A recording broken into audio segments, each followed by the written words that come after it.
Bonjour tout le monde, j'espère que vous allez bien, j'espère que vous vous portez bien, j'espère que vous êtes bien réveillés avec les soirées ramadanaises qui durent très très très longtemps et qui s'éternisent et les réveils sont très très difficiles. J'espère que vous vous portez bien, je vais vous parler d'un événement très important. Les événements évoluent très très rapidement, ça bouge énormément au Maghreb. Les rapports de force entre l'Algérie et le Maroc sont en train de connaître des mutations majeures. Je vous avais prévenu, je vous ai bien dit que le Maghreb est devenu un échiquier pour les grandes puissances mondiales qui sont en confrontation permanente depuis le début de la guerre en Ukraine afin d'imposer un nouvel ordre mondial. La Chine et la Russie qui veulent désoccidentaliser le monde, les États-Unis d'Amérique et ses alliés occidentaux qui veulent maintenir la mainmise de l'Occident. Le choc est violent, le choc est très rude, très brutal, et les pays comme les nôtres, comme le pays maghrébin, l'Algérie, le Maroc notamment, sont entraînés dans le sillage de ces confrontations mondiales. Je vous avais bien prévenu de cela plusieurs semaines, voire plusieurs mois, que le conflit algéro-marocain ne concerne plus aujourd'hui le Maroc, les Marocains et les Algériens, que les dirigeants marocains et algériens, à cause de leur inconscience, à cause de leur naïveté, à cause de leur incompétence, à cause de leur manque de pragmatisme, et ils n'ont pas compris qu'ils vont être utilisés comme des pions dans le cadre d'une confrontation générale qui oppose les satellites de ces puissances mondiales qui se disputent encore une fois la domination de la planète. Et hier, une information très importante, les États-Unis d'Amérique viennent d'accorder officiellement leur feu vert pour vendre des armes très sophistiquées, des équipements militaires très sophistiqués au Maroc. Ce sont pratiquement les mêmes armes, les mêmes systèmes militaires qui ont été utilisés dans la guerre en Ukraine et qui ont permis à l'Ukraine de repousser l'offensive militaire russe et de protéger Kiev et de libérer de grandes proportions du territoire ukrainien, des armes de grande qualité, des armes qui coûtent très cher. Le Maroc va se doter des armes américaines les plus sophistiquées, les plus redoutables, et ça intervient dans un moment où je vous avais bien dit que ces visites de très hauts responsables américains au Maroc ces derniers temps, depuis début de l'année 2023, avec le chef du FBI, le chef d'état-major des armées américaines, le chef d'état-major de toutes les armées américaines et plus récemment le chef de la CIA, William Burns, et aujourd'hui, plutôt hier, le 12 avril 2023, l'Agence de coopération pour la défense et la sécurité, qui dépend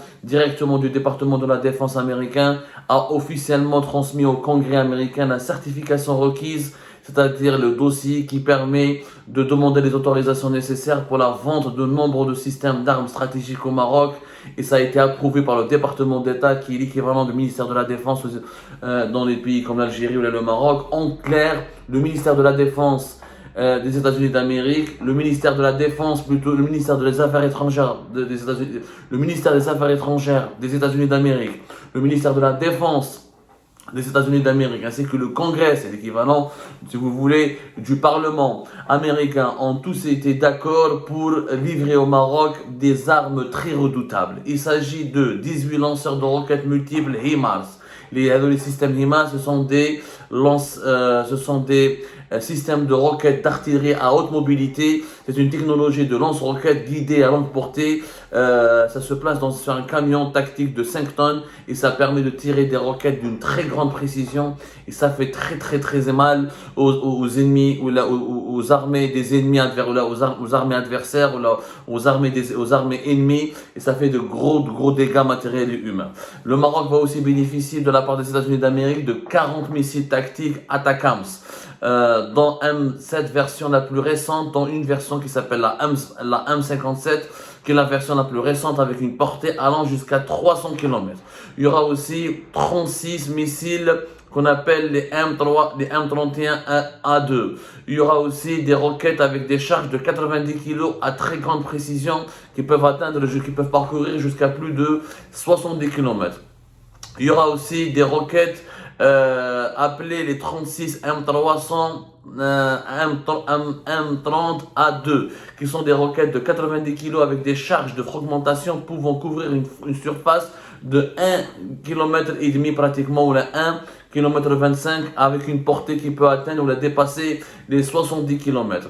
Le Maroc va aussi bénéficier de la part des États-Unis, va se faire livrer de la part les États-Unis d'Amérique vont livrer aussi prochainement au Maroc 18 systèmes de gestion électronique du champ de bataille pour artilleurs qui est la version la plus développée et qui donne la possibilité aux artilleurs de partager, de recevoir des données sur les cibles et les sources externes, ainsi que de les traduire en coordonnées précises pour l'artillerie ou là pour l'aviation. C'est des systèmes très développés qui, encore une fois, ont été testés sur le front ukrainien et qui ont fait très mal aux Russes, aux armes russes. En clair, ce sont des armes qui ont déjà prouvé leur redoutable efficacité et qui ont déjà fait du mal contre les armes russes sur le front ukrainien. Comme par hasard, ce sont les mêmes armes que le Maroc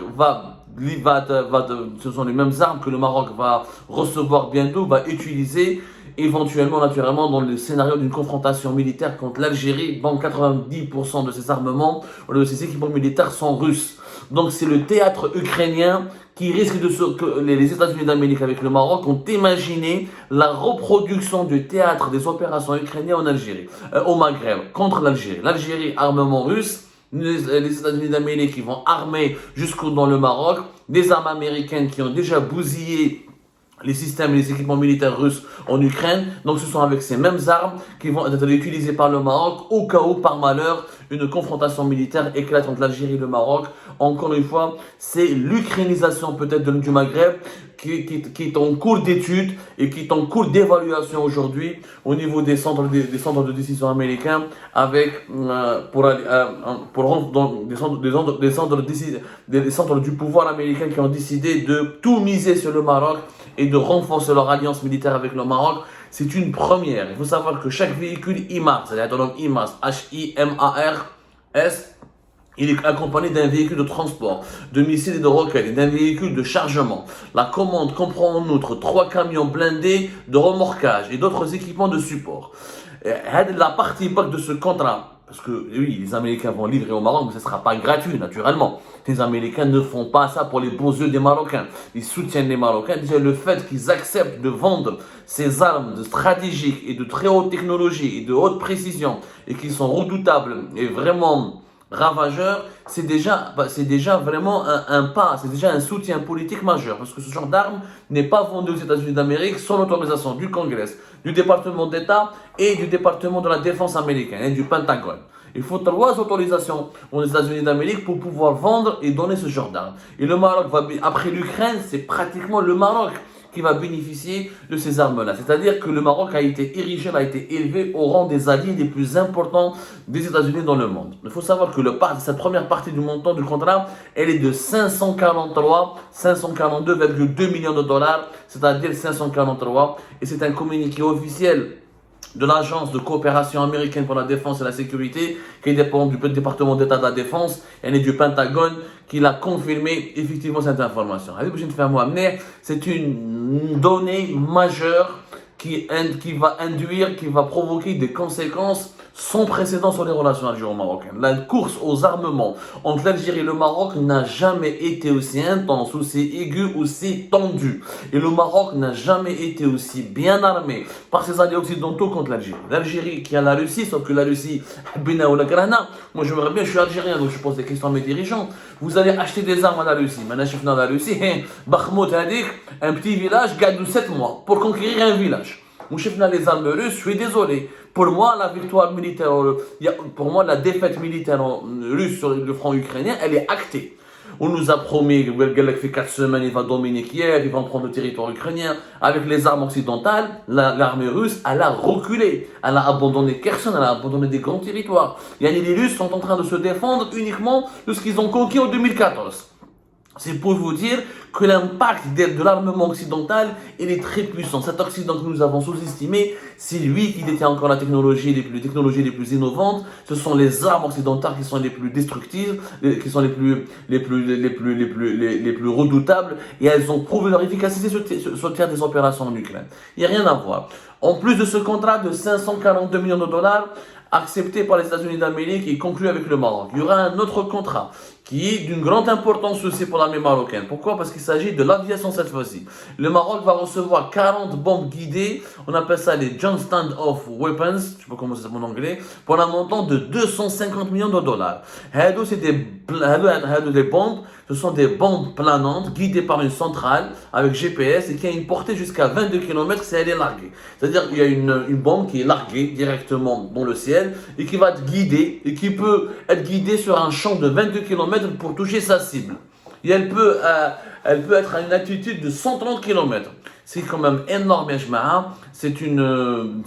Encore une fois, c'est un équipement militaire très sophistiqué, très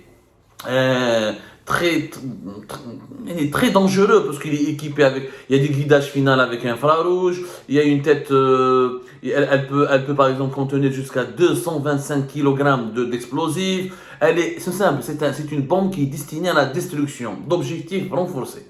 C'est-à-dire ce sont des bombes vraiment qui vont faire beaucoup de dégâts et qui peuvent tuer beaucoup de gens. Beaucoup de gens. L'armée marocaine qui est déjà équipée par les F-16 de l'armée de fabrication américaine, donc grâce à ce nouveau contrat de 250 millions de dollars, qui se rajoute à ce premier contrat de 524 millions de dollars, en tout c'est presque 800 millions de dollars, 800, calculez 542 plus 250, faites le calcul, nous sommes déjà à plus de 800 millions de dollars. C'est énorme, Ejma. C'est énorme, c'est une acquisition d'armes importante. Oui, l'Algérie a l'habitude d'acheter des armes aussi, à coups de milliards de la part de la Russie. Et sauf que les armes russes, encore une fois, ils ont prouvé leur inefficacité. Et je vous rappelle, c'est un élément important, que l'Algérie, pour le moment, elle a été contrainte de geler ses opérations d'achat militaire auprès de la Russie, parce que la Russie ne peut plus fabriquer d'armes comme avant, parce qu'elle est en guerre en Ukraine, toutes les unités de production des équipements militaires russes sont orientées en faveur des besoins de l'armée russe sur le front ukrainien. Du coup, l'Algérie n'a pas encore reçu en 2022 ce qu'elle devait recevoir. N'oublions pas, et nous avions révélé cette information, l'Algérie devait commander pour 11 milliards de dollars d'armes à la Russie. Sauf que la Russie, ses usines sont occupées, saturées et sont en guerre. Donc la Russie ne peut pas tout livrer. L'Algérie doit patienter. Pendant ce temps-là, les États-Unis d'Amérique livrent armes, comme Israël sont en train d'armer aussi le Maroc. Le Maroc donc risque de prendre une marge de manœuvre assez intéressante. Il risque d'avoir une avance technologique importante sur l'Algérie. L'Algérie qui pour le moment n'a pas réussi encore à diversifier ses armements. Et les États-Unis d'Amérique qui au début en 2022 avaient une stratégie de séduction, de négociation avec le régime algérien, dès le début de l'année 2023, subhanallah, dès que Tebboune a confirmé qu'il veut aller à Moscou voir Poutine et qu'il veut rencontrer Poutine, et pendant cette visite, il ne s'agit pas d'une simple visite d'État, parce qu'il s'agit encore une fois, la Russie et l'Algérie devaient signer depuis d'ailleurs 2021 un nouveau partenariat stratégique, et c'est un nouvel accord. Apparemment, il y avait une sorte de traité d'amitié entre l'Algérie et la Russie. Ce traité d'amitié qui a été fait en 2001, il devait être remplacé par un nouveau pacte d'alliance.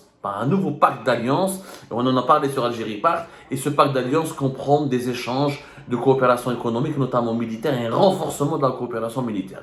Les États-Unis d'Amérique ont fait un énorme lobbying durant toute l'année 2022 pour bloquer la visite de Tebboune, pour bloquer la signature de ce nouveau partenariat stratégique avec la Russie, et pour bloquer les échanges économiques et pour encadrer ou limiter la portée des échanges économiques entre l'Algérie et la Russie. Mais, visiblement, le régime algérien qui avait donné des garanties assez importantes aux États-Unis d'Amérique aurait peut-être fait volte-face, et début de l'année 2023, Abdelmadjid Tebboune a fait de plus en plus de pas vers la Russie.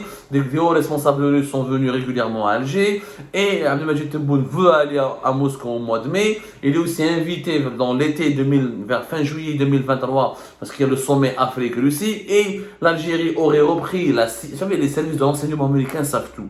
C'est les meilleurs services de renseignement au monde. Ce sont les seuls qui nous ont dit, quand en février 2022, ils nous ont dit la guerre va éclater en Ukraine et la Russie va envahir l'Ukraine. On s'est tous moqué de la CIA et des services de renseignement américains. On leur a dit c'est de la manipulation, Poutine ne fera jamais ça, il n'ira pas à Kiev, il ne va pas s'en prendre aux civils ukrainiens, il ne va pas vouloir conquérir l'Ukraine. C'est ce qui s'est passé de janvier. Les Américains en janvier 2022, ils avaient l'information, ils avaient tous les détails du plan de guerre de Poutine. C'est les États-Unis. Cela signifie quoi? Cela signifie que si les États-Unis d'Amérique ont décidé de renforcer leur présence militaire au Maroc, d'armer le Maroc, de renforcer les moyens militaires du Maroc, d'aider militairement et technologiquement le Maroc, c'est parce qu'ils ont reçu des informations confirmées avec les Américains, mais la police algérienne, la gendarmerie algérienne. Ils font rien sans des données fiables. Aux États-Unis, toutes les décisions au plus haut commandement du pays sont prises selon des données fiables. Cela signifie qu'ils ont reçu des données fiables et confirmées. Mais l'Algérie va recevoir des armes de la part de la Russie en 2023. Quand Abdelmadjid Tebboune, quand il ira à Moscou, il ne parlera. Ce ne sera pas une simple visite amicale pour essayer d'appeler à la paix conserver, ou là pour essayer de conserver l'amitié historique entre les deux pays, qu'il y aura des échanges et des rapports et ou là des livraisons d'armes ou là des contrats économiques et militaires assez importants qui vont renflouer les caisses de la Russie et qui permettront à la Russie de financer son effort de guerre.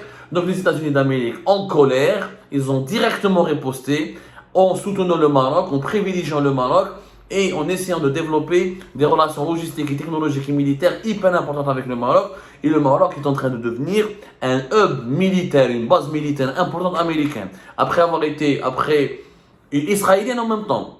C'est-à-dire que l'Algérie, son hostilité permanente vis-à-vis du Maroc et son entêtement à ne pas maintenir un équilibre, une relation équilibriste et à diversifier ses sources d'approvisionnement en armes et de ne plus privilégier uniquement la Russie, ça a permis, elle a incité le Maroc à s'allier avec Israël, et Israël depuis 2021 développe, il y a toute une littérature là-dessus et des détails très précis des bases militaires importantes au Maroc. Les États-Unis d'Amérique qui ont un petit peu voulu rétablir, qui sont revenus vers de meilleurs sentiments vers l'Algérie en 2022, qui ont voulu essayer de rétablir un équilibre dans le rapport entre l'Algérie et le Maroc, ont été poussés par le virage russe et par l'entêtement du régime algérien et par les promesses non tenues, parce que les dirigeants algériens ont promis à Washington de rester équilibriste, de ne pas privilégier la Russie, de ne pas financer les efforts de guerre de la Russie et de ne pas contribuer à l'expansionnisme de l'influence russe en Afrique du Nord. Visiblement, les dirigeants américains, les services secrets américains ont pu peut-être recevoir des informations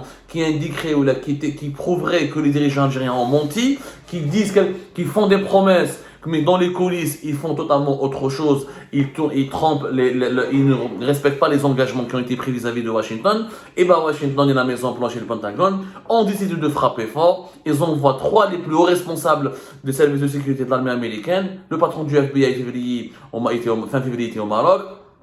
Début mars, c'est le chef d'état-major des armées américaines qui était au Maroc. Le patron de la CIA qui était au Maroc récemment, en ce début du mois d'avril. Et ça se termine par la validation de ces contrats d'armement d'une valeur de pratiquement plus de 800 millions de dollars avec des armes d'une grande précision et d'une efficacité redoutable et des armes de destruction massive finalement. C'est ça les véritables armes de destruction massive, ce qui va encore une fois aggraver les tensions d'Algérie et le Maroc, parce que maintenant l'Algérie va se sentir agressée, menacée, quand son voisin ennemi est en train de s'armer à ce rythme-là, avec une alliance avec Israël et les États-Unis d'Amérique, et l'Algérie là sera obligée de riposter, de se tourner vers la Chine et la Russie pour renforcer son armement, et ça crée, et cette course à l'armement, cette méfiance, ponctuée par des déclarations hostiles entre les deux pays et par un état d'animosité permanent, va plonger le Maghreb dans une atmosphère de pré-guerre. Il y a des bruits de bottes, il suffit d'une petite étincelle pour qu'une confrontation militaire éclate entre les deux pays et pour que les grandes puissances transforment le Maghreb, encore une fois, en un ring de boxe où ils vont régler leur compte pour essayer d'imposer leur agenda et leur feuille de route. Rabbi Jibril Khair ya Jama'a, que Dieu protège, que Dieu réserve la paix dans notre région, que Dieu protège le peuple algérien, que Dieu protège le peuple marocain. Il est temps que les sages des deux pays montent en puissance pour demander une véritable réconciliation, parce que nous ne voulons pas être les poupées ou les pions des grandes puissances. Ça va faire ça va provoquer le malheur de nos peuples et ça va plonger notre région dans un désastre dont on ne pourra peut-être plus jamais se remettre.